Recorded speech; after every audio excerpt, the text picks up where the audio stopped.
Hi everyone, it's Jessica and welcome to my channel. Today I'm going to be playing with the June stamp of the month from Close to My Heart. It is called Garden Tags, and I've created a couple of different versions of the same card, and I thought I would create one of them on here in the video with you. So here you can see I've just used the mix-in paper pack from the May and June catalog, and I borrowed this pattern from the Close to My Heart Originals card pattern book, and so if you have that, it's on page 26, but if you don't, I will leave the dimensions down below. Now in this first tag, I did a rock and roll stamping technique, which I'm going to show you in this video, and then I just did a little small bow at the top. And in the second card, my tag was a little bit different. I had a bigger bow, not sure which one I like better, so please feel free to leave a comment down below and weigh in. I'm torn between the two. And on this particular tag, I stamped the entire thing in sapphire, and then because I wanted it to have a little bit of pop of color, I did actually emboss it with some clear embossing powder, and then I took my sponge dauber and my sweet leaf ink, and this is an old stamp pad, but it's still a current color. And if you just squeeze gently, and it doesn't matter, you could have a new pad too, it still works. If you squeeze gently in the middle of your ink pad, it'll leave some of that color up in the top lid, and then you can use your sponge dauber to grab some of that off of there. And so what I did is I just used my sponge dauber and kind of rubbed it over the tag once I had stamped it in the sapphire and put the clear embossing powder on it, and it just gave it a nice distressed look. So what I thought I would do for my third card is maybe just kind of combine those two different techniques together and do something a little bit different. So I'm going to still do the rock and roll stamping technique where you can see it's got multiple colors all on the same image. And then I'm also going to use my clear embossing powder to go over it to give it just that little bit of extra shine. So I'm going to go ahead and start assembling my card. And like I said, this is from the mix-in paper pack. And then I used a little piece of vellum to create a pocket in the front so that of course you can see that gorgeous image.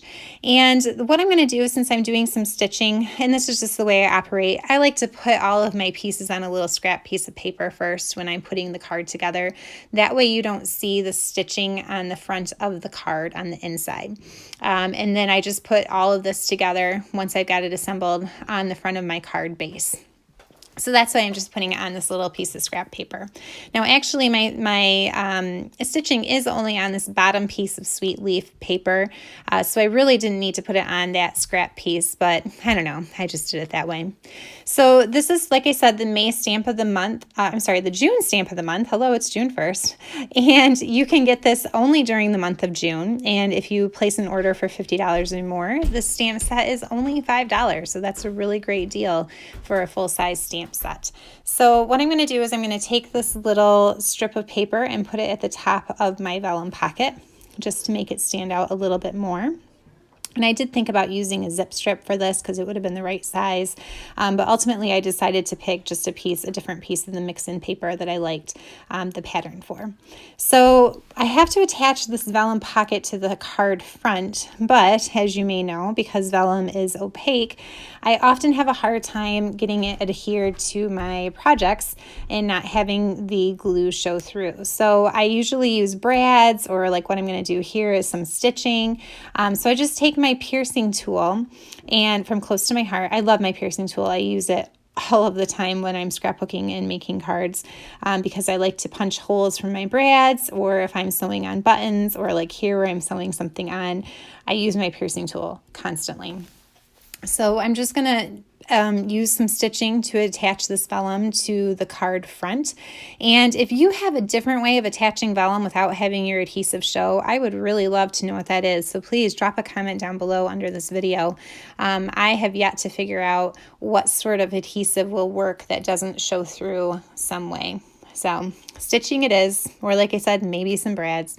So I just use my piercing tool to go around and create some holes, and then I'm going to take some embroidery thread, just some regular old DMC embroidery thread in a color that goes along with my card here, and I'm just going to stitch it along the edges to create that pocket, and that is the first part of the card.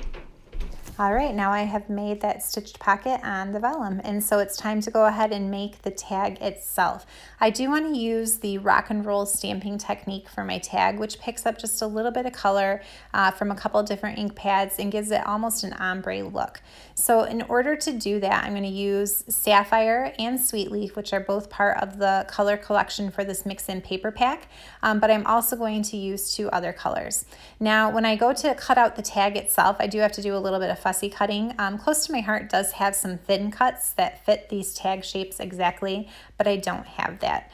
So let's go ahead and do that rock and roll stamping technique. You always want to move from the lightest color to the darkest. So Sweet Leaf is the lightest color that I'm going to use, and then the 2 in the middle are Juniper and Twilight. They're not part of this color collection, but I think that they go along pretty well with the colors on my card.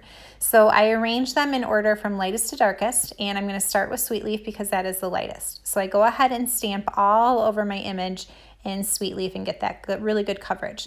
Now the rock and roll technique is, you can't see it so well in the video, but I'm not pushing all the way down on my stamp onto the ink color.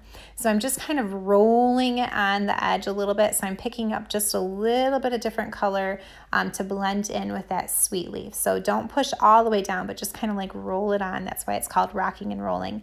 And then I do want the very top of my tag, that little dotted part, to be entirely in Sapphire. So I go ahead and push down really well for that last part of my stamp. And then I'm going to go ahead and put it down and see that ombre effect from the rock and roll stamping technique. I think it turned out pretty good. So use my stamp chamois, clean it off. Stamp chamois is awesome. If you don't have one, I highly recommend it. And then what I'm going to do is I want to give this still just a little bit of something extra special. So I'm going to use that clear embossing powder. And because Close to My Heart stamps are clear and it's really easy to stamp over an image that you stamped before because you can see right through the stamp itself, I'm going to go ahead and use my Versamark ink pad and that clear embossing powder. You can emboss with the ink pads themselves. It doesn't have to be Versamark, but like I said, since it's so easy to see right through the stamp set, and I'm using clear embossing powder, so if I'm slightly off just a little bit, it doesn't really matter. I'm just going to use my Versamark. So I stamp right over the image that we just made. And then I'm going to take, this is just some old clear embossing powder that I've had in my stash forever because I always forget about embossing, but I do really like it. And I'm just going to cover that image really well and tap off the excess and then take it over to my heat gun to set that powder. Okay, and now the tag is made. I used my heating gun to set that embossing powder and I cut it out. Now I did want to add a thank you sentiment to the front of my card, and so this is a really old stamp set that I pulled out and it just has the word thanks on it.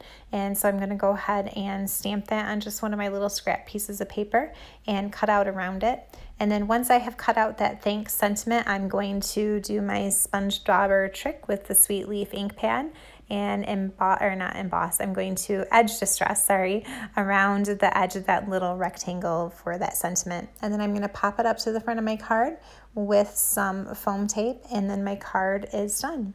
And at that point, like I said, I usually kind of create all of this on a piece of scrap paper, and then I'm going to take that entire thing that I have just assembled and attach it to the front of my card base. And then that way you don't see any of that stitching stuff, the ugly side behind on the inside of the card. And so it's just kind of a clean front on the inside. And then I'm also going to use my sponge dauber to go ahead and Sweet Leaf distress the edges of the card itself. And then there you go. That is the end of the card and it's all put together. I hope you enjoyed watching this video. If you've got any tips or comments or anything like that, I would love to read them, so please leave them below. And you can also visit my blog. It is justdipthepaperheart.blogspot.com, and I will post that link below. And if you like any of the products that you see, I am an independent consultant for Close to My Heart, and you can shop with me at jessicadipzinski.closetomyheart.com, and I will post that link as well. Thank you for stopping by and creating with me today.